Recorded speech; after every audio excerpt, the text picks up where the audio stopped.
The race had been postponed until the following night. Morning came just like any other day. The sun rose over the city, casting a warm orange glow on the rooftops.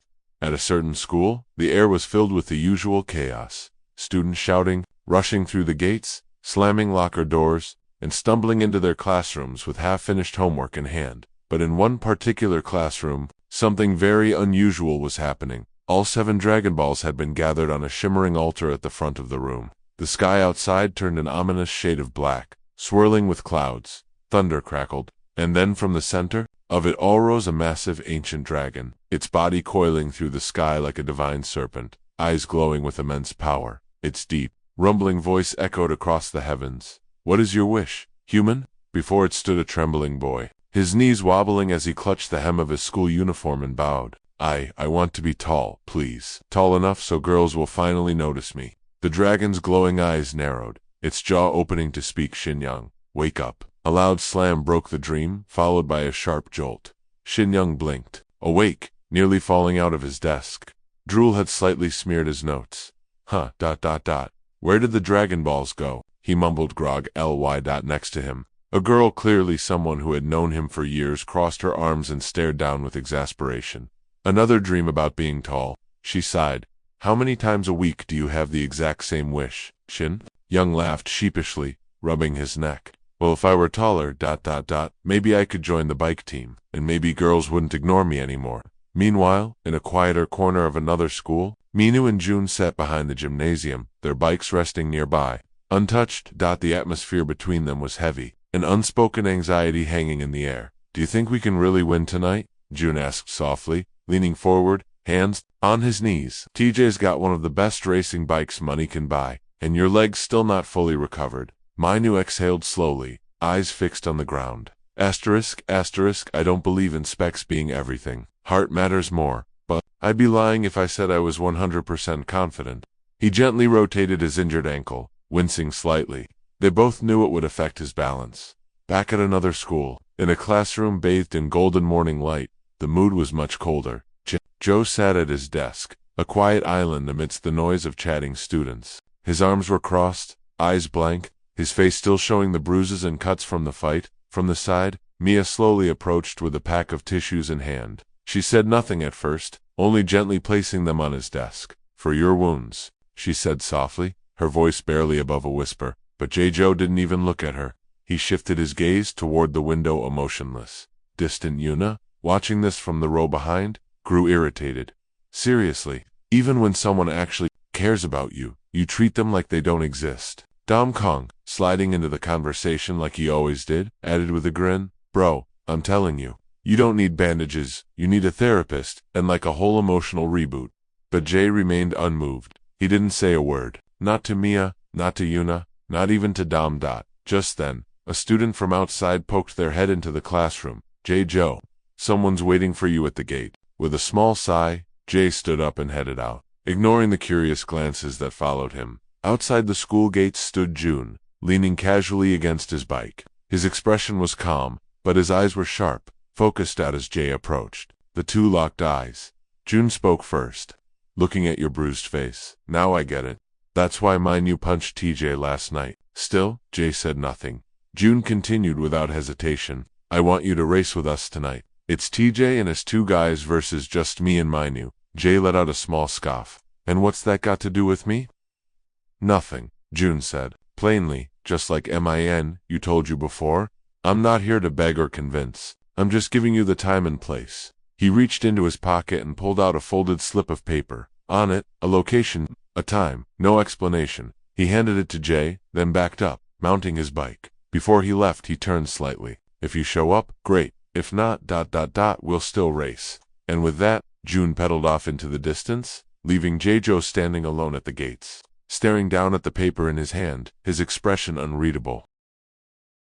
The streetlights flickered to life as the sky turned dark. The city's hum quieted just enough to be replaced by another kind of energy-anticipation. At a wide, open intersection lined with concrete barriers and orange cones, a huge crowd had gathered. Students from various schools, amateur cyclists, skaters, and curious onlookers packed the sidewalks, all buzzing about the race that was about to unfold. The reason? because tonight wasn't just another race, it was a showdown. The loser would be expelled from Zephyrus. No second chances. At one end of the lot, June and Mainu stood beside their bikes, scanning the crowd with eyes full of silent expectation. "He's not coming, is he?" June asked, trying to hide the disappointment in his voice as he glanced at his watch. It was 8 p.m. Minu let out a quiet sigh, shoulders relaxing not in relief, but in resignation. "Guess not. We'll have to do this 2v3. June nodded slowly, gripping his handlebars. Suddenly, the crowd stirred. A loud motorbike engine revved through the plaza. From behind the gathering, a confident young woman on a motorcycle pulled up. To the center, helmet in one hand, mic in the other. Her long coat flapped as she stepped forward, grinning at the energy of the crowd. "Yo everyone, welcome to tonight's main event," she shouted into the microphone. "I'll be your commentator tonight, and yes, this race is going live, so get your phones out, click the link on the QR code flying around, and watch the magic unfold." Cheers erupted. Phones went up. Within seconds, hundreds were tuned in. She winked at the nearest camera, then stepped aside. On the main stepped forward, calm but assertive. "Let's set the rules straight," he began, holding up a rubber armband. "This is an estafette race, relay format. Each rider wears the armband. Whoever finishes their leg of the race hands it off. First team to finish with all 3 riders wins." He pointed down the road. "The route starts here, loops through the Eastern Park curve, down the S Bridge, around the Riverwalk, and back to the square. All checkpoints must be passed. No shortcuts, no interference." TJ, standing across from him, scoffed and raised his voice. "And let's be extra clear. Loser gets kicked out. That's not just Dramut's fact." Minu stared him down. "Agreed, but let's not pretend this is fair. It's 2v3. If any of you complain after this, I'll call you cowards in public." That got a mix of laughs and gasps from the crowd. TJ shrugged. "You said it, not me." You turned to June, giving him the rubber armband. "You start us off. Give it everything you've got. I'll take the final leg." June nodded. "Understood." A referee stood between both teams, holding a single-gear cassette above his head, an old-school custom among racers in this district. Everyone knew what it meant. When the gear hits the ground, the race begins. The crowd hushed. Glinkladder, the gear hit the pavement, and just like that, the race began. June exploded forward, pedaling hard, weaving between cones like a missile. Behind him, TJ's first rider, Rajan, followed close, nearly clipping June's back wheel. The crowd screamed, phones tracking every movement, the live stream climbing to thousands of viewers. In real time, from the commentary mic, the woman narrated, "And we're off." June from Zephyrus taking the first leg. TJ's team hot on his tail. It's a 2v3 tonight, and honestly folks, this isn't just a race, it's war. Night had fallen, and the atmosphere was electric. The location of the race was packed with people, students, cycling fans, and curious onlookers, all buzzing with excitement. Word had spread fast. This wasn't just an ordinary street race, it was a high-stakes competition, where the losing team would be forced to leave Team Z. Tension floated in the air like electricity before a storm. On one side stood June, calm and focused, representing Team Manhua. On the opposing side was Hu Zhongmin, fierce and aggressive, riding for Team TJ. They both knew what this meant. Pride, leadership, and membership in the team were all on the line. The countdown was given. The rules had been explained. This was a relay race. Each rider would carry a symbolic armband, to be passed to the next member of the team at specific checkpoints along the track. The moment the signal dropped, a bicycle, gear thrown into the air and hitting the ground, the race began. Both June and Hyung Min launched forward, their bikes thrusting ahead like arrows from a bow. The tires screeched, their pedals spun furiously, and the crowd erupted. They quickly reached blistering speeds to 43 kilometers per hour. Their bodies leaned low, cutting through the wind, every movement calculated for speed and control. Ho Young-min pushed with raw energy, muscles tense, eyes locked on the path ahead. His legs pumped like pistons, propelling his bike forward with sheer force. For the first leg of the race, he led. His teammates and supporters shouted in approval, cheering him on as he took the early lead. But behind him, June was no less impressive. Instead of fighting head-on, June used his brain. He took a tactical position, riding right behind Hyung Min, carefully entering the slipstream. This technique allowed June to ride in the air pocket, created by the rider in front, reducing drag and conserving energy. It was subtle, but incredibly effective. June's legs moved smoothly, his breathing was measured. He wasn't wasting strength. He was waiting for the right moment, and Hoon-min could feel it. The pressure, no matter how fast he went. The shadow of June stayed right behind him, unshaken, steady, and silent. The pressure built. Hyung-min began to feel the psychological weight of being chased. His rhythm started to break slightly. Then the moment came. As the two approached a steep uphill section, Hyung-min hesitated for just a fraction of a second. His form slipped. He left a small gap between him and the side railing, just enough for a skilled rider to take advantage.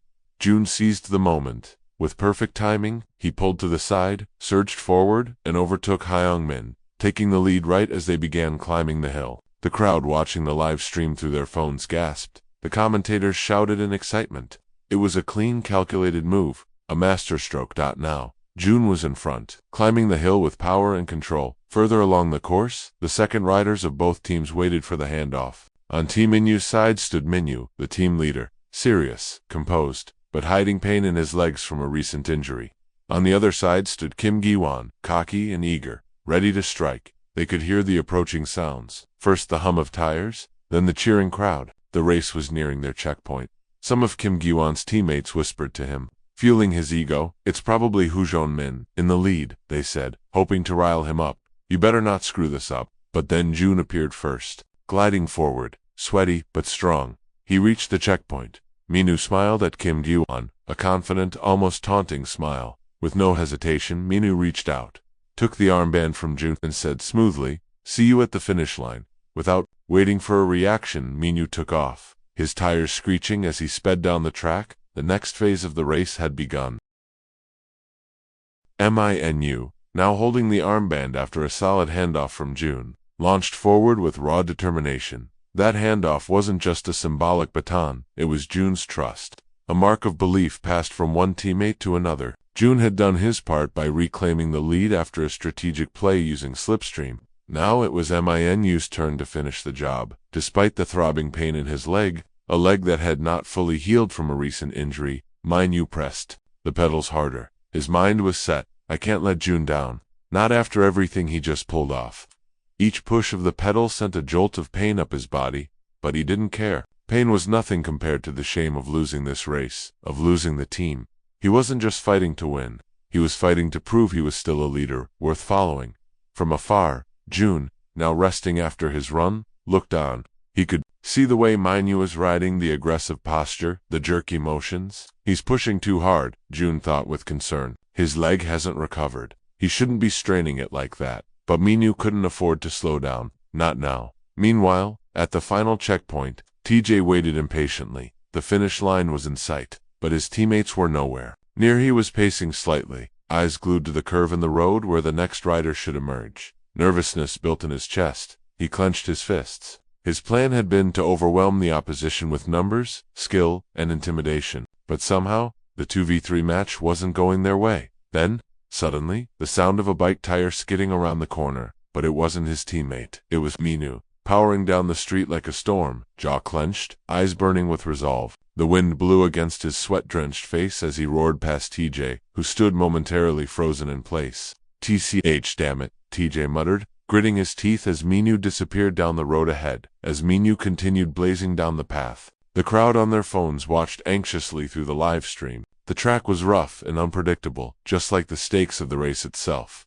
Suddenly, from the shadows of the roadside bushes, a cat darted onto the road. It all happened in an instant. The creature's small body flew into Minhyu's path. Without thinking, Minhyu jerked the handlebars violently to avoid hitting it. His injured leg, now taking the full weight of the motion, buckled from the strain. A flash of pain surged through his body. The bike twisted out of control. Crash. Minhyu tumbled forward, hitting the hard ground with a heavy thud. Dust kicked up around him. His helmet hit the pavement with a crack, and his bike slid a few meters away. Gasps echoed through the live stream. The motorbike announcer, who had been giving energetic commentary, went silent. We're going to stop the broadcast here. It looks like there's been a serious crash." Disappointed comments flooded the stream chat as the footage cut off. Viewers left wondering what had just happened and how it would end. On the street, TJ turned the corner. He saw Minhyu laying motionless, his bike beside him. For a second, he paused. Then, with a mocking smirk, he chuckled and said coldly, "Huh, I knew it. That limp of yours would give out eventually. I guess I'm just lucky today." Serves you right, you cripple. He stepped forward, almost walking past, but then something changed in the air. The wind picked up slightly. A shadow approached, faint and blurry at first, emerging through the dusty aftermath of the crash. A voice, quiet but sharp, broke the silence. Why are you lying on the ground like a coward? Min used blurry vision, tried to focus on the figure. It was someone he recognized. Joe. As the dust from the crash began to settle, Joe stepped forward, his eyes sharp and unwavering. Without waiting for a response from the stunned Manhwa, he knelt down and ripped the armband from his outstretched hand, the symbol that would allow him to take over the race. Jay was calm, but his presence radiated something heavier, like a storm that had been waiting to strike. Don't get too excited, Jay said in a low voice. I didn't come here to save your race. I came here to get payback. For what happened yesterday. He stood up straight, placing the armband on his own wrist as he turned his gaze toward the course. Behind him Minu, still on the ground, but smirking despite the pain, tossed his helmet toward Jay, who caught it midair. Take it, Minu said, voice slightly strained, and don't lose. You've got something to prove, right? Jay looked down at the helmet in his hand, then narrowed his eyes with disgust. TCH. Do I seriously have to wear this? It smells like your armpits, he grumbled. But despite the protest, he strapped it on, ready to launch himself into the final leg of the race. Far ahead, TJ was already sprinting down the track, the finish line not far from view. In his mind, the outcome was already decided. They had the numbers, they had the better bikes, and now Minu was out of the game, injured and humiliated. It's over, TJ thought confidently, but then, he heard it. The sound of gears spinning rapidly behind him, a subtle, sharp hum, like the growl of a beast gaining ground. He turned his head slightly to glance behind. What he saw made his heart skip a beat. Joe coming like a bullet, aggressive, relentless, unshaken, like a mad hunting dog with eyes locked on its prey. TJ's confidence wavered. No way, the kitty wasn't even supposed to be here. His heart rate spiked, but he clenched his jaw and leaned forward, determined to push harder.